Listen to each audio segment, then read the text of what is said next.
Commissioner Lotson to lead us in the invocation this morning.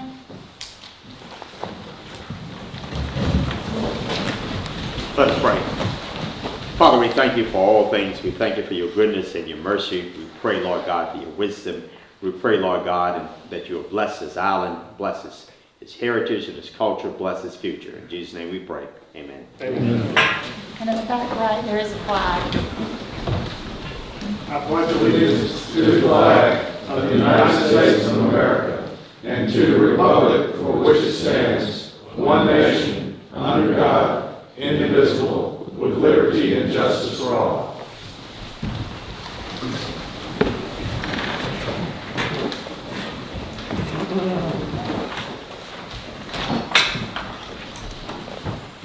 Roll call. All commissioners are present with the exception of Commissioner Gerald.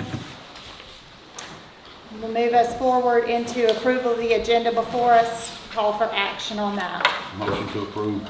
Motion to approve by Commissioner Hope. Do I have a second? Second. Second by Commissioner Lotson. Any discussion? All those in favor signify by saying aye. Aye. Any opposed? Motion carries. We have no visitor presentations listed this morning. That will move us in directly into our public hearing. Just want to read a brief statement and then we will get started this morning. The purpose of this listening session is to provide a structured opportunity for meaningful community input as we work toward establishing a new and comprehensive zoning code for Sapelo Island, particularly as it relates to the hog hammock community.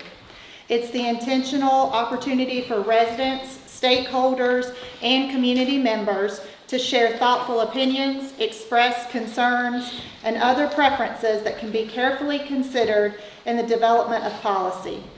The goal is to ensure that the resulting zoning code is informed, balanced, and reflective of the unique character, cultural significance, and long-term sustainability of the island. With that said, we will open the listening session. We will ask that you come to the podium here, state your name for the record, and each speaker, we've asked that you will keep your comments to the 3-minute time frame. We will start with E.L. Dunn.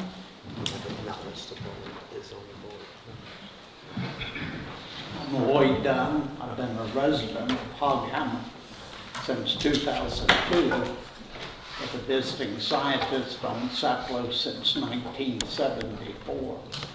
I've been absent the last 2 months due to medical issues, so I haven't followed closely what is being proposed. One part of it that sticks with me is the minimum requirement of 720 feet. Tiny homes is a growing trend. I know there are 2 Katrina cottages on Sapelo provided by the government after the storm that are 420 square feet, and they seem perfectly adequate to me for someone just a weekend visitor. I'm concerned about the maximum limit. I'm sure other people will talk about that, but I think we ought to consider the minimum. Thank you. Thank you, Mr. Dunn. Yes, sir. Okay, next this morning is Andy Desmond.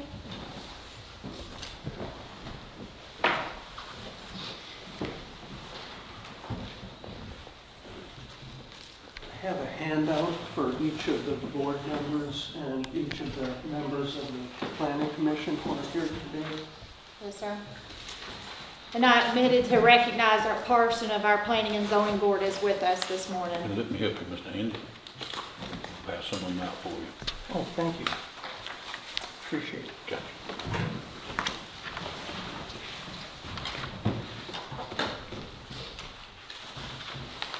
And I would have had enough for the entire audience, but my printer ran out of ink. And on the island, we don't just run over to Staples. Are there any extras there? I have maybe a half dozen.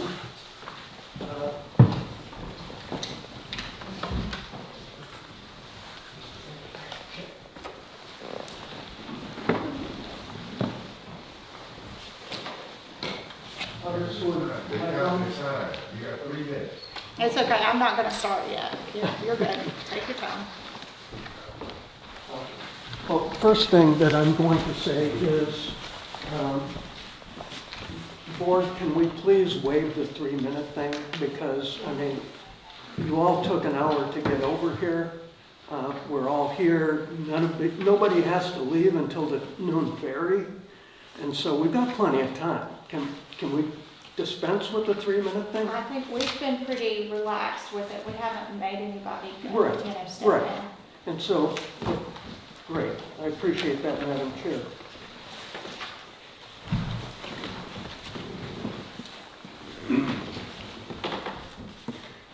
Okay, first thing I'd like to say is that we're all painfully aware that Sapelo is a barrier island. And it's a fragile environment, okay? 1,400 square foot homes require a certain size of septic tank. Homes that are larger than 1,400 square foot require a larger septic tank. We had a hurricane here in 2017, Hurricane Irma, covered the entire island with a foot of water. What happened with all of that seawater? It mixed with septic tanks. It got into septic tanks. Stuff in septic tanks mixed in with the seawater. So raising the square foot limit is frankly environmental insanity, and from that standpoint alone, this commission should say, heck no, bad idea, seemed okay at the time, but let's think about the fragile environment. Why do we have a 1,400 square foot limit? It was adopted in 1995 for a very good reason. We were in the process at that point of applying for the National Registry of Historic Districts. And we had approximately 60 homes in the Hog Hummock community at that time, and not one of them was above 1,400 square feet. So the reason for the 1,400 square feet was to say exactly what the legislature had said in 1983 and guaranteed this community in 1983, and is still the state law of Georgia in Code Section 12-3-441. That code section says this place is to remain Gullah Geechee. It is the jewel of McIntosh County and the jewel of the entire coastline because it is the only Gullah Geechee community remaining. And any action that this board takes to change that is, number one, against state law. It violates 12-3-441. So, bad idea.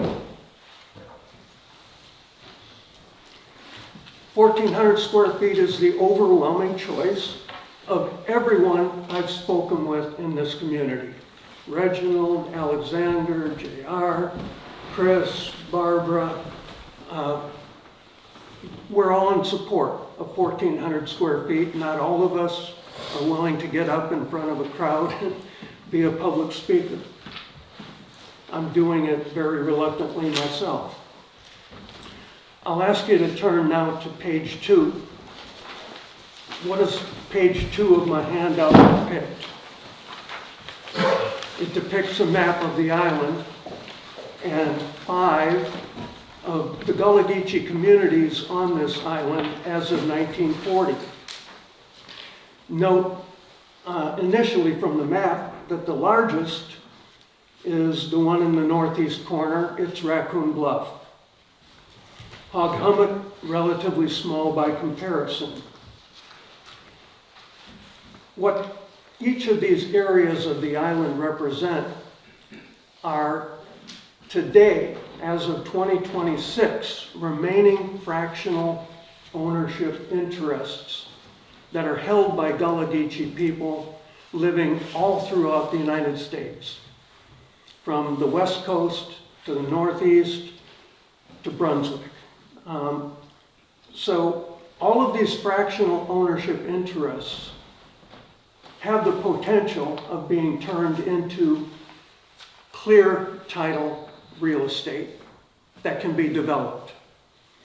We're talking about a total of over 1,200 acres on this island. What happens when you give the development community the incentive to begin going after all of those fractional interests on this barrier island? You end up not with the 50 to 60 septic tanks that we have in this community now. You end up with hundreds, if not thousands, of those septic tanks that will be hit by the very next hurricane that hits us hard. Bad idea to continue pushing the envelope on the size of building that you can put on this island. We'll turn now to the third page.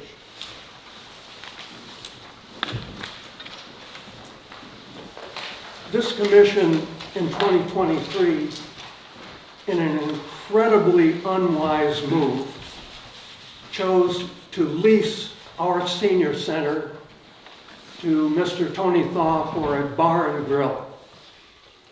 Terrible idea. Let's create an incentive for people to boat to Sapelo Island, get good and plastered, and then get back in that boat and endanger all of the watercraft between here and the mainland. Anything up to 1,800 to 3,000 square feet, these are the numbers that we sometimes see bandied about. 3,000, of course, is what 85% of the electorate of the entire county voted down. What they said to you all is that you've gone rogue, that you're pursuing some kind of an agenda that has nothing to do with where the people of this McIntosh County are. 85% said insanity to say, let's build homes at 3,000 square feet on this fragile barrier island.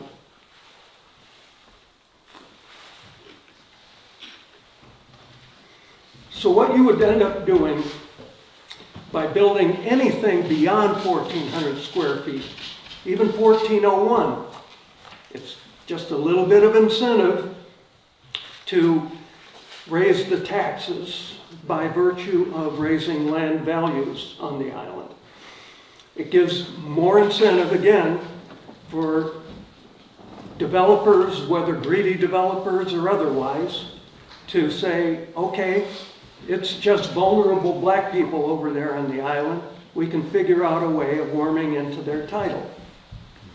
And that happens repeatedly. It's been the story of development all along the East Coast for the last 100 years. It can stop right here. We can do better. Those who are pushing more than 1,400 square feet seem to all be coming from one place, and that place is St. Simon's Island. St. Simonization is not something that we all should aspire to. St. Simon's has become a traffic gridlocked,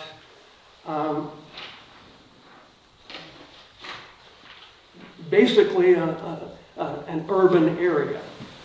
And if we want an urban area on Sapelo, we're barking up the wrong tree. Again, are we trying to force basically the issue of constructing a bridge like the one that Torres built in 1924 over to St. Simon's? Is that the ultimate plan? To drive the land values up to a certain level to where it justifies building a highway over here, and then grab up all the rest of the land and make it another St. Simon's? Again, a terrible idea. Now, at the risk of drawing your ire, board, I have to remind you, we've got an election coming up this fall. 3 of your seats are going to change hands, in my opinion at least. One, we know will change hands because Commissioner Poole has decided not to run. Commissioner Lotson has opposition from Mr. Grosvenor over here, Sapelo Islander, and Commissioner Parawacki has decided to run in the at-large district. So we may very well, and District 1, because of that, is definitely going to be in new hands, and I'm liking certainly what I'm seeing from the candidates running for that post, because they both say, hey, let's just listen to the people. Can we just do that? Can we just listen to the people? That's their message. That's their message to you, and that's my message to you here today, is stop the insanity and let's just stick with the 1,400 square feet we've had for the last 30 years. It's environmentally friendly, it's what the people want, and the only ones pushing the change are coming from St. Simon's Island.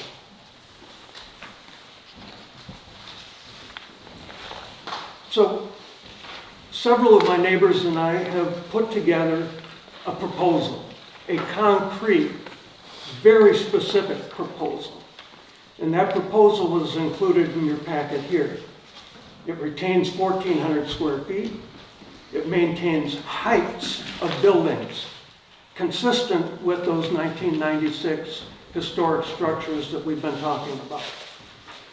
Why is that beneficial? Well, number one, again, this is the coast. We get Irma, we get other hurricanes, Michael, Helene. We're pounded. We got lucky last fall. Let's not lose our recollection of what happened here in 2017. So what are the specifics of this proposal? The specifics are, number one, 1,400 square feet. Number two, follow Section 12-3-441. That's the law of the state of Georgia.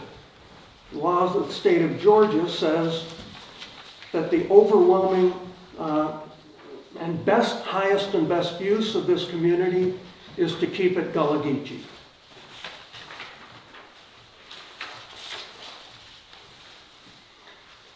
Another feature of this proposal is that clear title should be required before a new building permit is issued. What has been the trend here on Sapelo? The trend is that, and most of you may not be aware of this, that almost no property on Sapelo Island has marketable title. That means that that property, that land, cannot go onto the MLS listing service. And it means that the property is uninsurable. So what does that do? It draws ultra-wealthy people to McIntosh County who say, you know what? I'm willing to risk 0.0001% of my personal wealth to buy a piece of land that I know the previous owner did not have full, complete title to. And what I'm going to do is I'm going to build me a house. And I know that there's 1,400 square foot guidelines, but I also know that the McIntosh Buildings Department doesn't like going over to Sapelo and checking up on whether I've stuck to those 1,400 square feet. So if I'm Warren Ball, one of our more recent builders here on the island, I take my Coca-Cola family wealth and I buy a piece of land that does not have clear title. I build a house that's well beyond 1,400 square feet, and I say, who's going to care? Who's going to do something about it? And the fact is, nobody has done anything about it. because he's tucked away on the marsh in a remote area, and he traipses over my land, by the way, illegally. He doesn't have an easement across my land. But this is what happens, is that the ultra-wealthy come over here and they simply drive out the existing Gullah Geechee by, in effect, squatting on the land, knowing that after 7 years, Georgia law will give them clear title to that land. But for 7 years, they know darn well they are squatting here. Now, none of the Gullah Geechee here have ever squatted. Why? Because from 1871 until 1900, 100% of what's now privately owned land on this island was deeded to the Gullah Geechee community.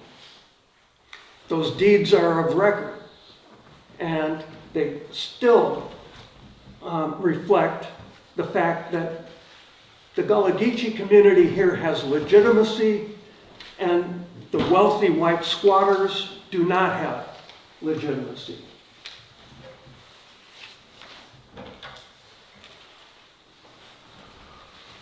Another of the features of this plan is to keep the roof peaks no higher than 18 feet above the ground level, unless a required elevation to meet FEMA standards requires that that property be built slightly higher in elevation so that the roof peak has to go higher. All of that is covered in sections 219.04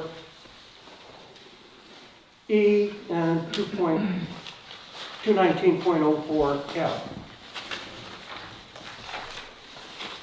So E says, to avoid dwarfing historic structures and changing the historic character of Hog Hummock, no permit shall be issued for structures over 18 feet in height, measured from the lowest supporting ground level to the peak of the roof. What does that provide? Hurricane resistance. What does it provide? Consistency with the historic character of the community so that we don't fall off of the Register of Historic Places. And then in F, restriction on elevation above flood minimum. In a situation that applies, the one-story floor elevation shall be no more than 1 foot, 12 inches higher than the minimum height for the FEMA designated floodplain in which the property is located. And then finally, and maybe most importantly, we have a provision for third-party inspection. So this, I'll just read it in full. The privilege to build up to 1,400 square feet, and it is a privilege, on land lying within the Hog Hummock Historic District, is tempered by the obligation to respect the historic character of this uniquely Gullah Geechee Historic District. In order to secure a building permit for new construction up to 1,400 square feet, applicants and landowners shall provide advance written consent for on-site inspections upon 14 days advance notice of intent to inspect. Such inspections shall include the interior and shall occur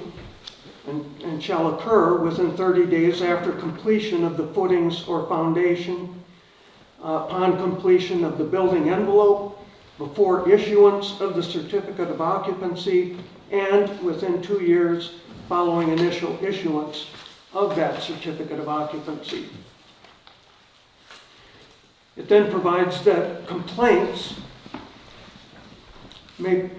shall be acted upon, not may be acted upon, but shall be acted upon within 14 days, with appropriate stop work orders posted directly on the property if validated, and with fines of $500 per day for any stop work order violated or ignored.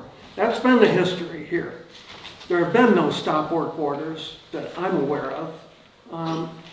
If there has ever been one, it's simply been violated.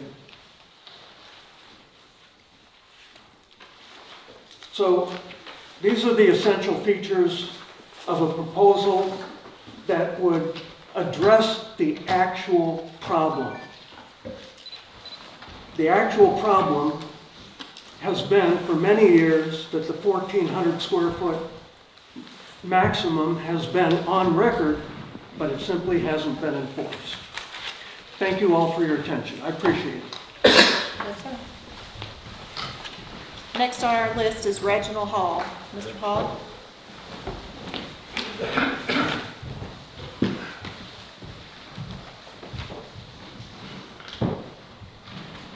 So we had a listening session last week, and I'm gonna pick up where I left off. We have to be clear about what's happening here. 1983, it said the Sapelo Island Heritage Authority was created under a Preservation Act. You fast forward to July 11, 1995, it said 1,400 square feet would present a preservation clause, preservation without land value increase. But let's back this thing up. September 2023, and this is vital. That crooked commission who was in place at that time said, we're gonna grandfather those who built illegally for them not to be held accountable. So it said that they gave a grandfather clause that said we won't hold you accountable for building at 4,295 square feet, for building at 3,200 square feet, for building at 2,500 square feet. We got 17 of those. The question becomes, how did you get a permit if the county in their policy stated it has to be 1,400 square feet? How did you get that permit that said you could build above that square footage? Public corruption says if you have enriched yourself or another in a public office, you are doing a publicly corrupt act. Well, why did they give them that grandfather clause? Because they knew we was coming hard. We figured out that you violated your own code to allow others to benefit or be the beneficiary of us violating our code. So you go back to, and I don't want you to think this on McIntosh County, we got to open this thing up. This Department of Natural Resources. Department of Natural Resources is the main instrument that's being utilized to eradicate us off of this island. And if you look who the new county manager is, he used to be with the Department of Natural Resources for 22 years. Now we're going to tie it in as to why is the Department of Natural Resources, who has control over 1,142,000 acres in the state of Georgia, want this little piece of hummock, 434 acres, to no longer have the black folk on it? Well, because we hold what Angie just talked about, the deeds to a number of these lands, and if we weren't here, it would be a St. Simon. It would be a Hilton Head, known as Trent Island. Go down to what the developers are trying to do. The county has allowed the developers to start changing the names on our cultural roads. Now, if you look at what memory eradication does, if I don't know that back in the day was, what road do we want to use? Walker Road, and all of a sudden it became Banks Road, and then you have an LLC called Banks LLC, which the governor had to sign off on, because any LLC or corporation that wants to be with the word banks in, you got to get the state of the governor of that state's permission. Now, if you take this land value increase, and I want to be clear, okay, so people are talking about 1,800 square feet, 2,500 square feet. When you create this land value increase, it immediately falls on the onus of that owner to keep up with those taxes, right? Because the tax is going to raise because you got this land value increase. Well, we know that just last year there were 4 to 5 properties in 2025, might have been a couple more, but you tell me if I'm wrong, JR, that went up for tax sale. Now, JR and myself find family members who need a little bit of money, a little bit of help. We go give it to them, and JR didn't charge him anything, and I didn't charge him anything to go pay that tax off. But how many times can we do that? But that's the goal. There's two goals. Tax amount, and I spoke about it last time. There's 4 letters that the governor, the attorney general, and the Department of Natural Resources commissioner wrote in 1979. And those 4 letters said, if we can't get the blacks on Sapelo to give them life tenancy, estate type of things, and we own the land, let's just change the zoning. This is 1979. Now, fast forward to 2023. Now they come up with this thing where they want to take us to 3,000 square feet.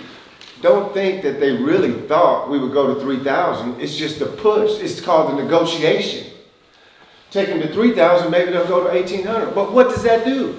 If we allow this 1,400 square foot to be dissolved by this commission, then we say they take it to 1,800 square feet, they never have to talk to us about preservation again.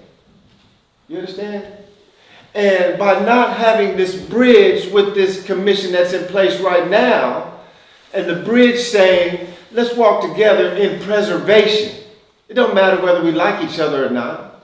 I stated last meeting that Sapelo Island is one of the largest tax donations through, tax contributors through tourism in this county, Sapelo Island.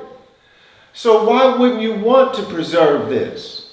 If for nothing else, to keep your tax dollars coming in at the highest rate of any other tourism destination in this county. I want to make sure that we kind of being clear on a couple of things. Number one being, what did we do so wrong to these people, to this government? What did the descendants of the people who've been here for 236 years, what did we do so wrong?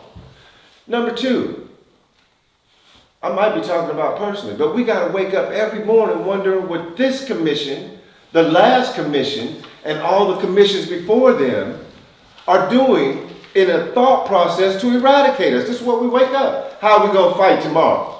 What's the new plan tomorrow? How do we have to align ourselves and keep having these meetings that says we got to keep thinking into the process of survival? And this is what we're coming down to. They're making us have to survive. We're not living on Sapelo right now. We're surviving on Sapelo. So if you got the state of Georgia with many agencies, entities, and departments, we're talking about Department of Natural Resources, Wildlife Division, all their departments on this island. You got a university on this island that has never bridged the gap. All these large institutions, then you got this county. There's a 3-way collusion, then you brought these developers in. And these developers are now going along with the state, the county, right? And the developers have come into this collusionary act. It's a collusion. So if I look at racketeering as the definition, it says that if I go against JR, deprive him for 2 years, and Andy joins me to do it, that's 2 people going against another to deprive them. We have on record now 47 years of deprivation and collusion by the county, the state. We're still looking for the $1 million that comes to the county from the Department of Natural Resources that during depositions of a federal lawsuit. You know, we talked about this money that this county is spending of the taxpayers.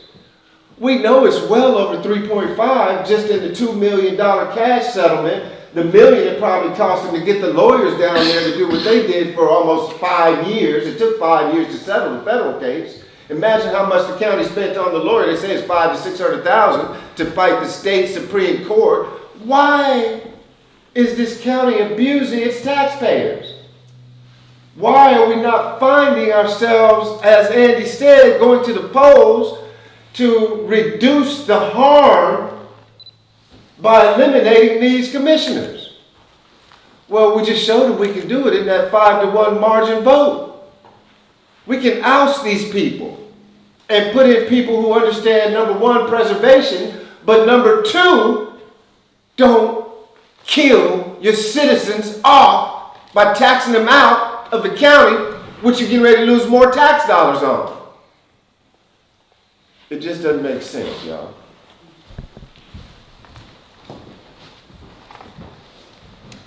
Okay, next is J.R. Grosvenor. Ms. Grosvenor?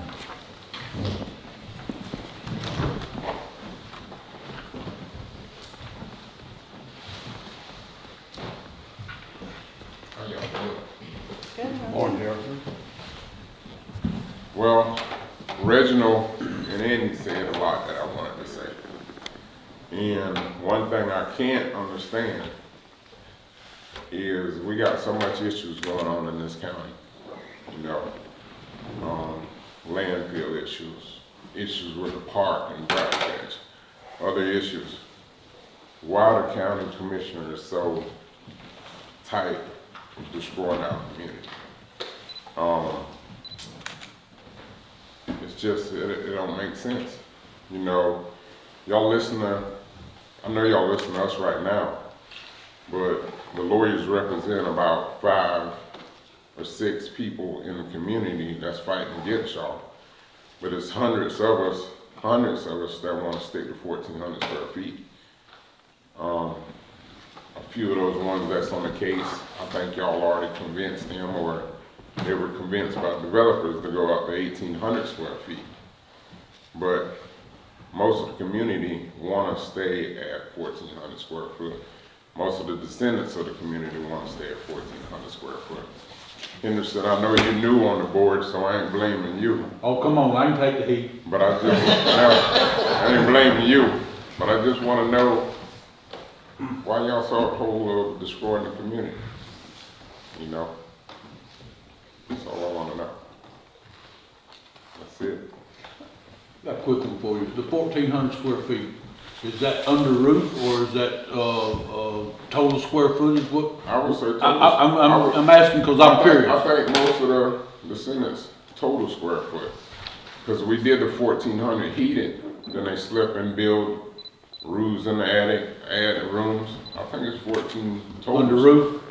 Total. Yeah, total under roof. Yeah, under Okay. roof. Okay, thank you. Yeah. Thank you. Had 1,400 square foot before, and they sneak and build rooms here. After they get the That's right. COA, they added more rooms. And stuff like that. Thank you.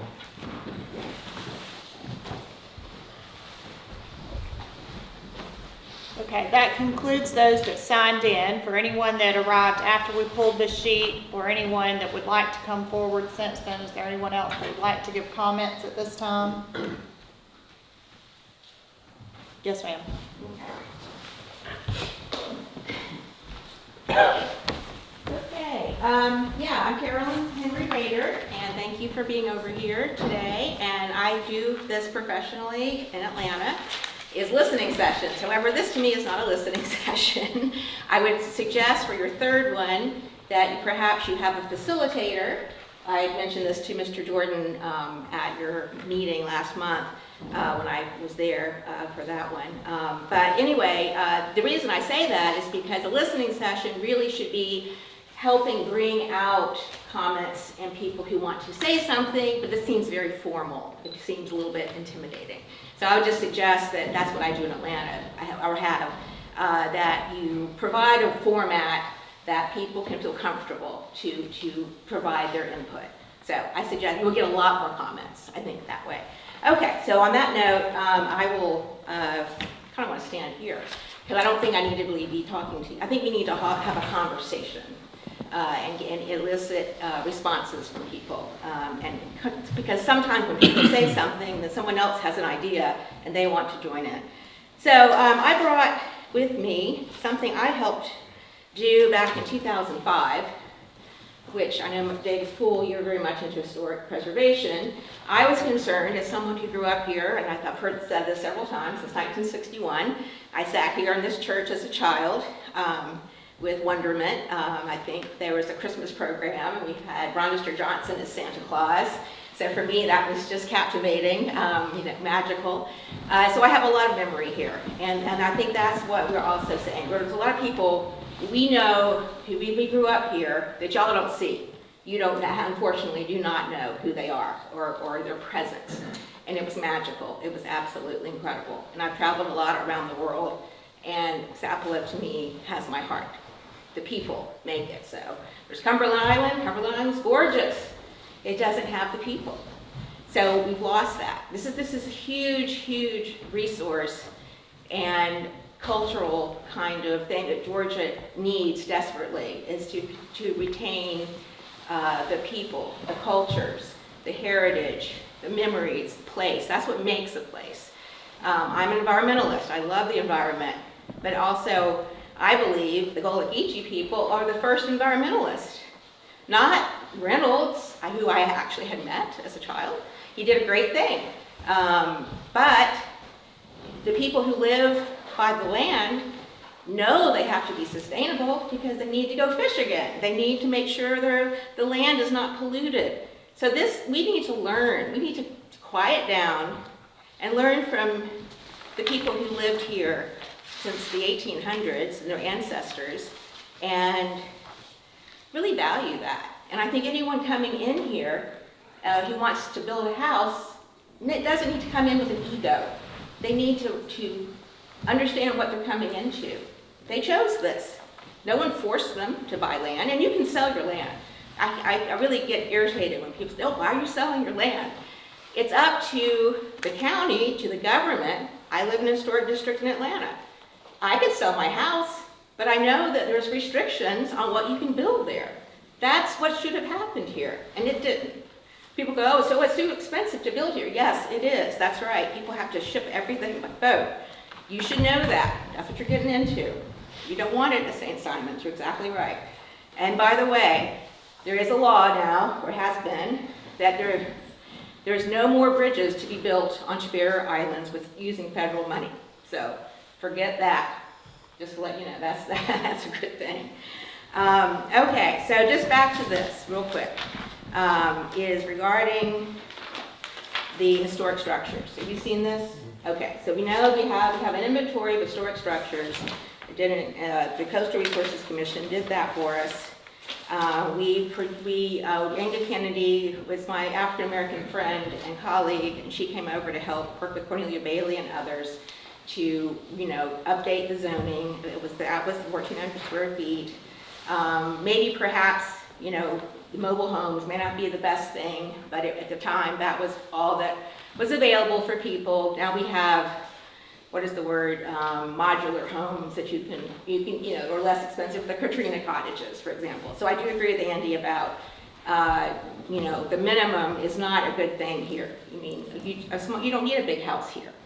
So that is kind of unfortunate. I would wipe that off too.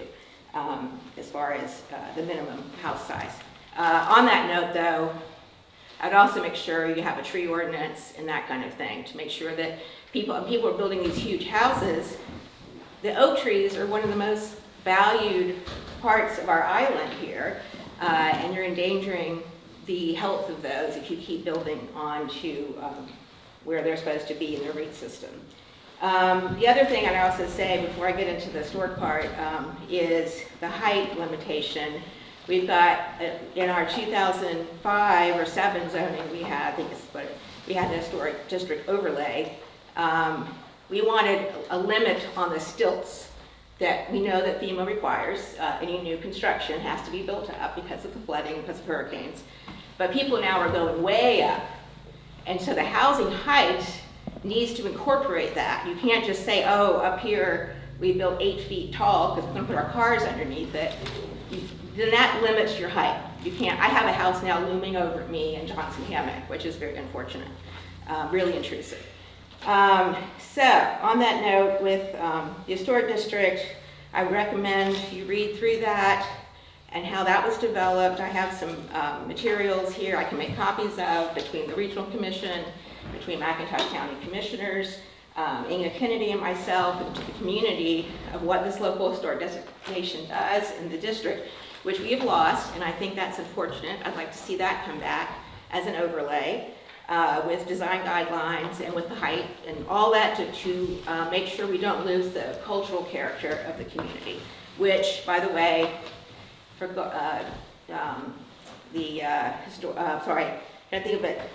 Cultural Day, 700 people did not come to see oversized new houses that you could go see on St. Simon's. They came to see hand-built homes. These houses were built by the residents, by carpenters here. The same ones that built the Kit Jones, which is so esteemed.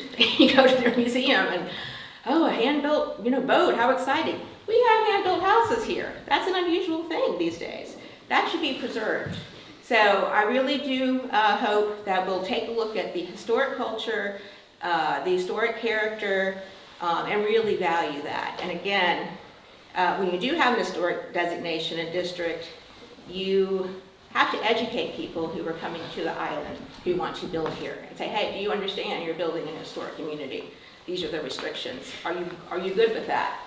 So with that, I leave that. I'm happy to copy off any information from those past conversations we had in the historic district and why it provides the cultural character. We did a whole, it was a very intense work that we did in 2005 to 2007.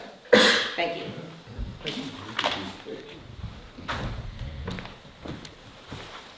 Anyone else at this time? Yes, sir? Chad Watts, or Josiah Watts. I live on the island, 1196 Walker Road. And I didn't plan to speak. I just planned to speak at the last session. Really, I want to just state a few things.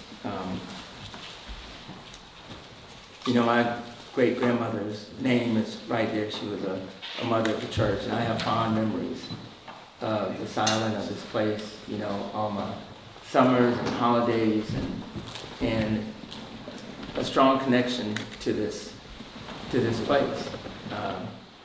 My father grew up on St. Simon's, and so I always tell people I've seen what can be the worst or the extreme to what can be preserved and can be good. And I always remember him telling me, remember this because it may not be here when you grow up. They're developing too fast. People are losing land. There's theft. People are getting forced out. And there's still beachy people that are on St. Simon's. I always tell people that. Not many, but they're still there.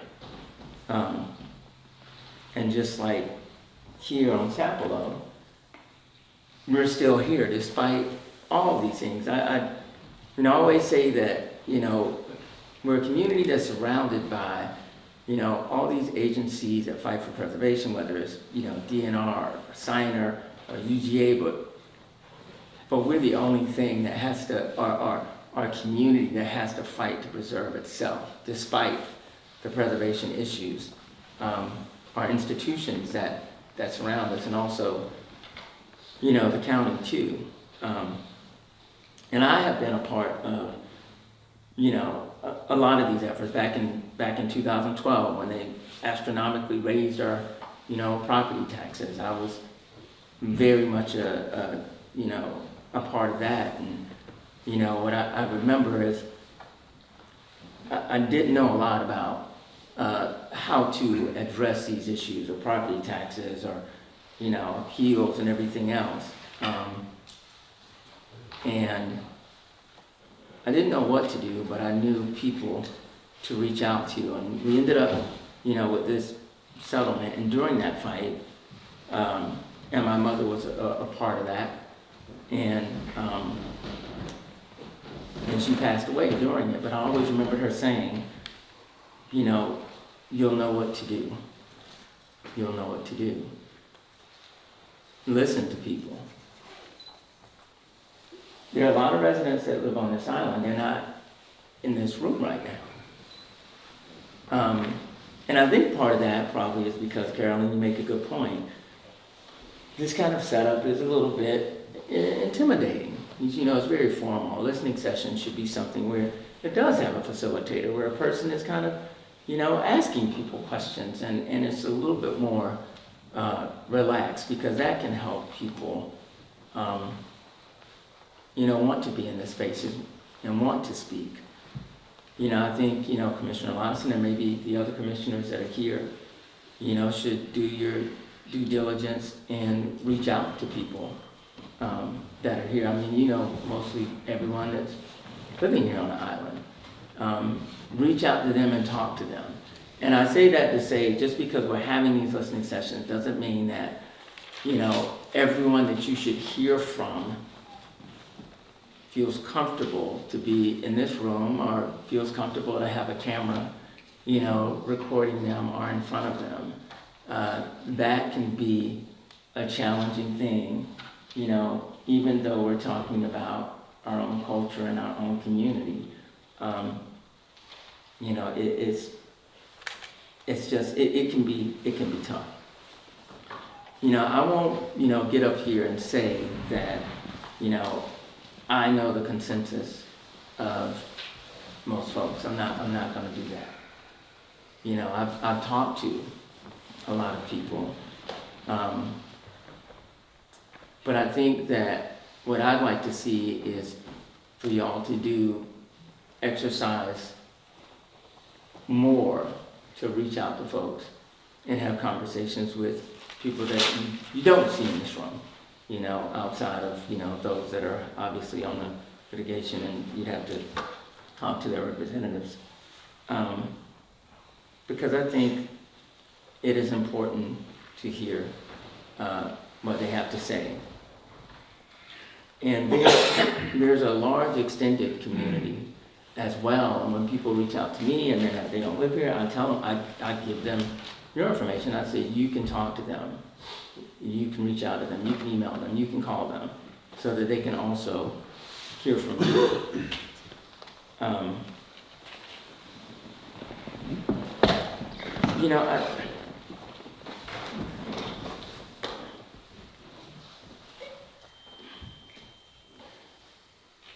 I feel like, and echoing what Mr. Hall said, that we've been fighting for so long that we haven't had the opportunity to really live and to thrive. And ideally, what should be happening is that, the county, the state, the federal government should be supporting, this unique and historic, community, none like its kind really in the state of Georgia that is ferry based. And of course there are other Geechee communities, that exist throughout Georgia as well. And it is so important what is going to happen here, because it will serve as a framework for every place else. But we've got to get to a place where, there is support of the preservation, of the community, of the people, of the culture. Not only because it's just morally and ethically the right thing to do.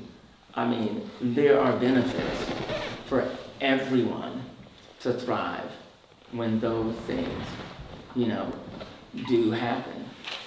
And yes, that means that we're gonna have, those are tough conversations. That means that y'all may have to hear some unkind words, but that comes with this territory, this all didn't start in 2023 or 2012 or 95, this has been going on for a very long time. But we have an opportunity here to change how these things have been happening and to really work to protect and create a space that really truly represents community, the Gullah Geechee community, the culture, and everything that's in writing. It all looks good on paper, but what is happening around us, it is not that. And I think too, eventually you're going to hear, I expect from, the community organizations at some point, because they are part of the framework, of this island, as well too. And so, with that being said, I just wanted to just take a moment for people to just understand too that, these are real people that are here. We are all trying to live our lives. Our community's not a monolith, so everybody may not feel one way or the other. But there is power in who we are, and there's power in the people, and there's power in this incredible culture. And I always think about, not like I said, my great-grandmother's up there, and I think about what, those people, what they had to go through for me to be here, to be standing in front of, talking in front of all of you, but to still be holding on to my land. And I think about the elders that are in this community that did not ask for any of this.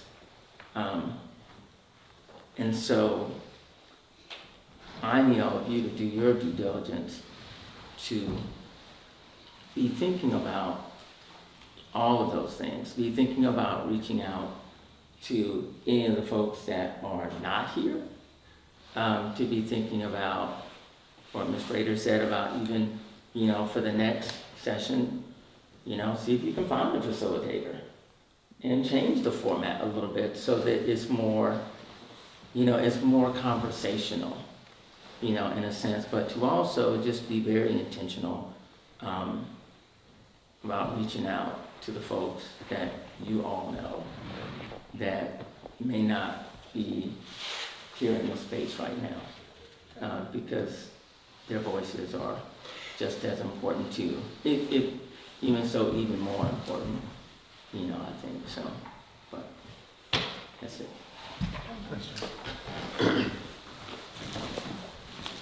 Anyone else this morning?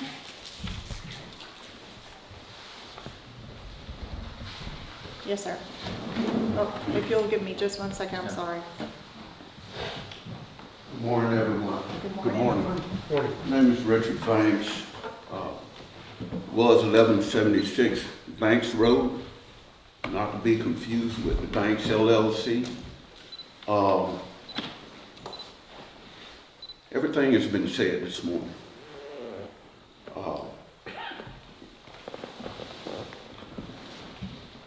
From my perspective, I look at my daughter's heritage, I look at my family's heritage. So, my last name is Banks. On that cornerstone at this church that you're sitting in, it's my great uncle's name. I'm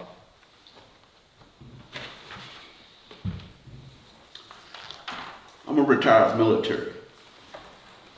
And one of my buzzwords I used to say to my soldiers, my name is Banks, no deposit, no withdrawal.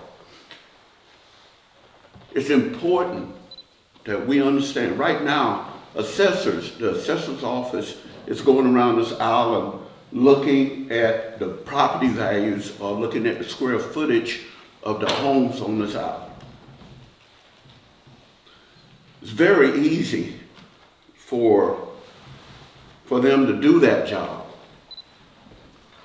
But I liken it to someone coming into my home, uninvited. I'm sitting at the table with my meal. They go into my pot and they put their hand in my plate. How would you like that if that would happen in your homes?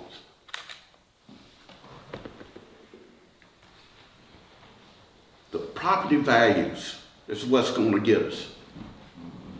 When they assess that value, they look at the fair market rate of the property and the assessed value of that property.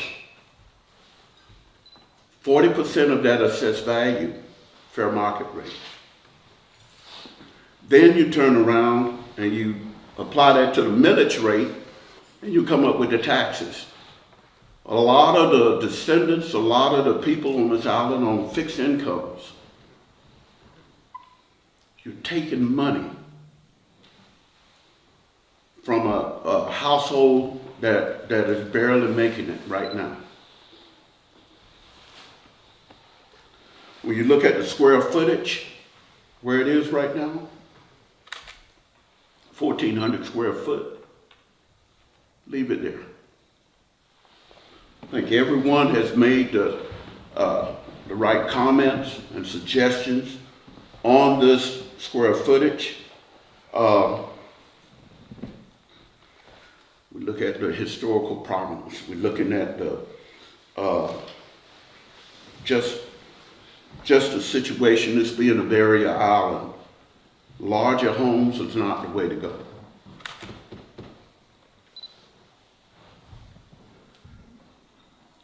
You have the tourism, you're making your money there. Why do we need to force the descendants off this island? I said to my daughter, I should never have to request permission to come on this island to visit the the cemetery where my ancestors are buried. And she shouldn't either. And she should not feel uncomfortable on that ferry or riding around this island. Shouldn't be the case. So like I said, it's easy.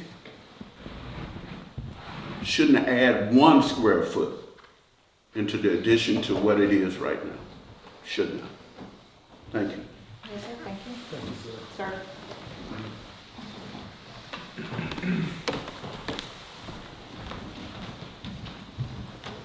Thank you. I don't live here on the island, so I don't think it's my place to say whether or not 1,400 square feet is an appropriate number, and I don't think it's y'all's place either. Will you do me one favor? Will you state your name? I'm Pat Wilbur, thank you. Pat Wilbur.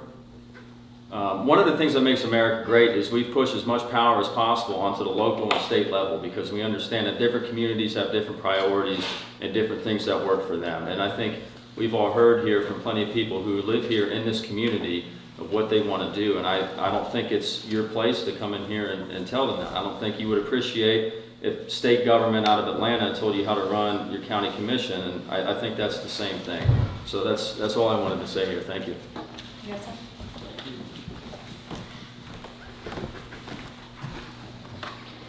Anyone else this morning?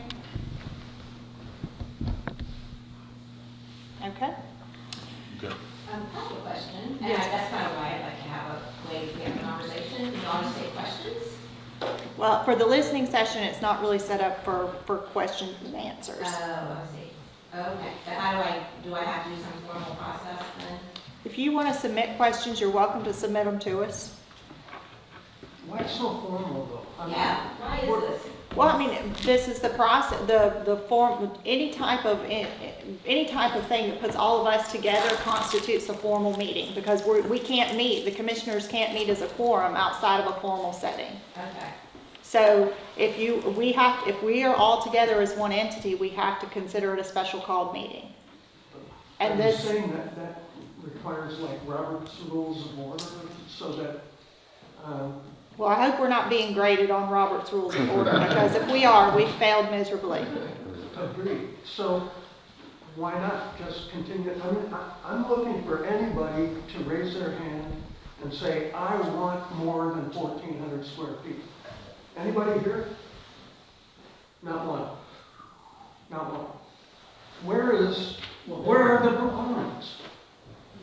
The proponents are over on the marsh, in their homes, looking out on the crashing waves, saying, I did all my dirty work in the background, in the smoke-filled rooms. Don't have to go to any dang public meeting.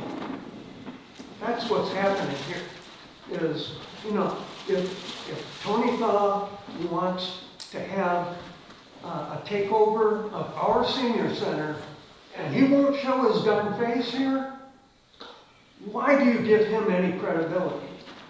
If Mr. Bill Hodges wants 3,000 square feet so that he can build a mansion on state-owned land, why isn't he here?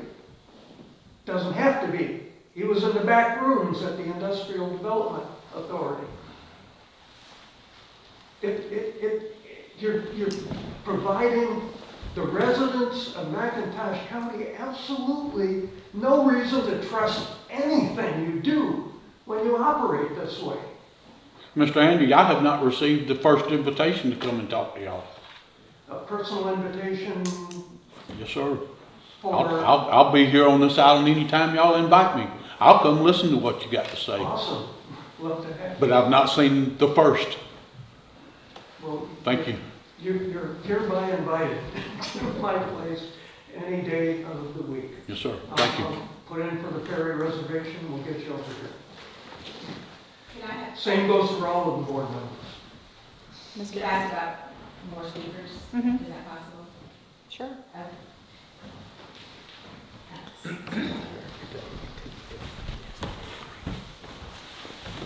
So I guess I have a question about process. So you're having listening sessions. I kind of would like, I guess, would be helpful to know what you're thinking.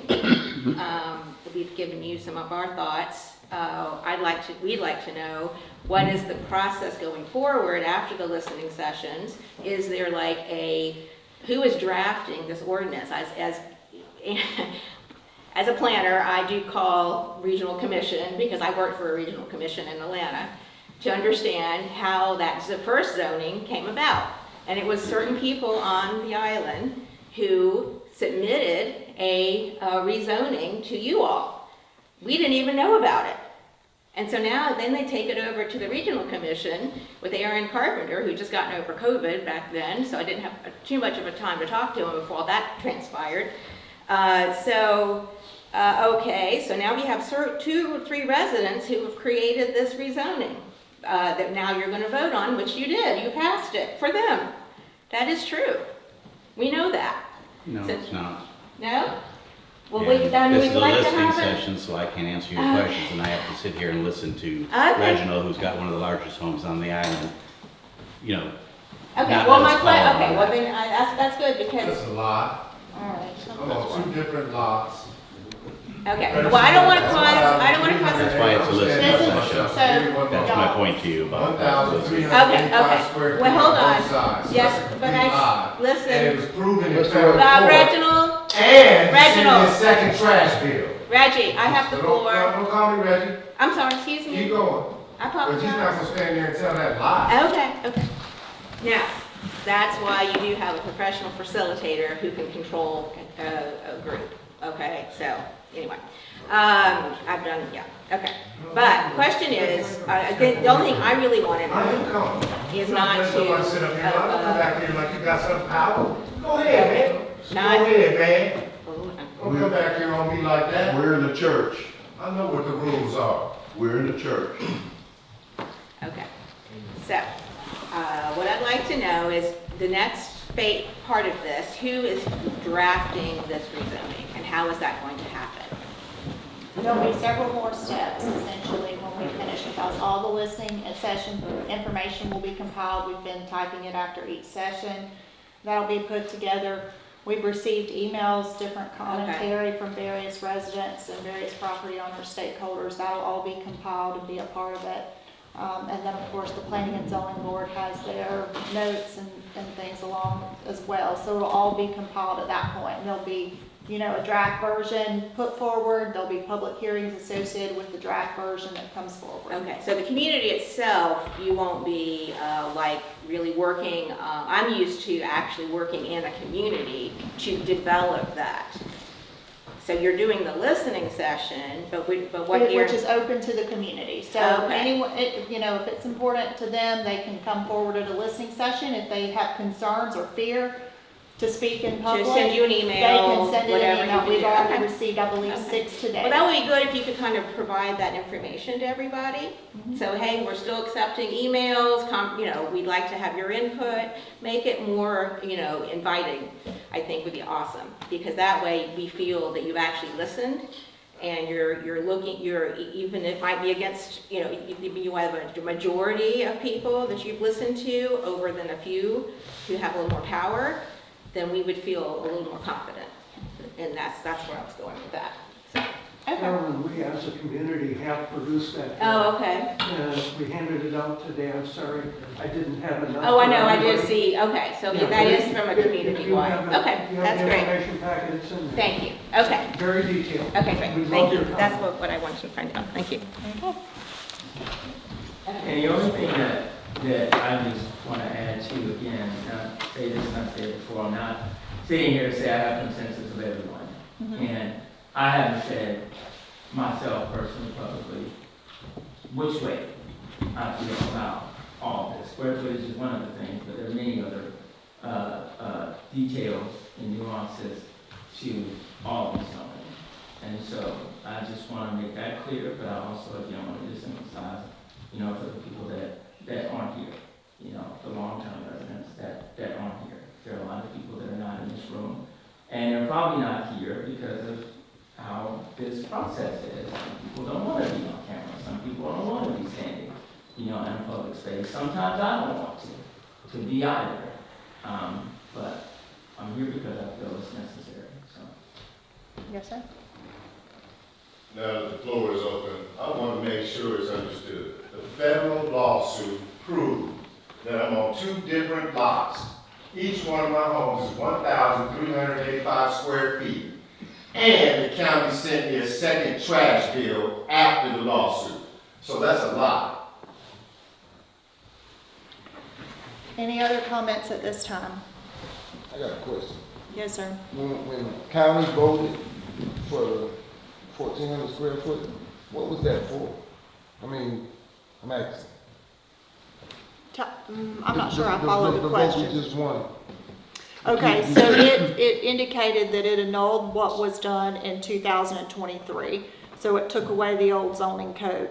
So currently, right now, Sapelo is viewed from our attorney's legal standpoint as not having a zoning ordinance in place. So what the county did following that referendum was put a moratorium in place so that no one could take advantage of having or not having a zoning code.